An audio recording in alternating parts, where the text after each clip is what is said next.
கடைசியாக சகோதரரே, உண்மையுள்ளவைகள் எவைகளோ, ஒழுக்கமுள்ளவைகள் எவைகளோ, நீதியுள்ளவைகள் எவைகளோ, கற்புள்ளவைகள் எவைகளோ, அன்புள்ளவைகள் எவைகளோ, நற்கீர்த்தியுள்ளவைகள் எவைகளோ, புண்ணியம் எதுவோ, புகழ் எதுவோ, அவைகளையே சிந்தித்துக் கொண்டிருங்கள்.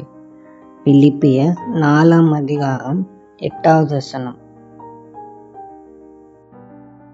தேவனுடைய சாயலாக படைக்கப்பட்டுள்ள அவருடைய பிள்ளைகளான நாம் பரிசுத்த வேதாகமத்தின் துணையுடன் நம்முடைய மனதை முன்னோக்கி நகர்த்தி கொண்டே இருக்க வேண்டும். இல்லையென்றால் நாம் எதற்காக உருவாக்கப்பட்டோமோ அதை நிறைவேற்ற முடியாமல், அதற்கு மாறாக நாம் எதற்காக பயப்படுகிறோமோ அப்படியே மாறிவிடுவோம். எனவே பயத்தையும் வேண்டாத சிந்தனைகளையும் விரட்டிவிட்டு சேனைகளின் கர்த்தருடைய வீரர்களாக செயல்படுவோம்.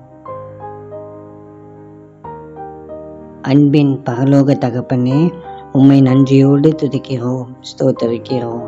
ஆண்டவரே, நாங்கள் உம்முடைய பரிசுத்த வேதாகம வார்த்தையால் எங்களுடைய மனதை நிரப்பினவர்களாக முன்னோக்கி செல்லவும், பயத்தை விரட்டி அடிக்கவும் எங்களுக்கு கிருபை தாரும். கர்த்தாவே, இந்த நாள் முழுவதும் உம்முடைய கிருபையினாலும் பிரசன்னத்தினாலும் எங்களை வழிநடத்தும். இயேசுவின் மூலம் ஜெபிக்கிறோம் பிதாவே, ஆமென்.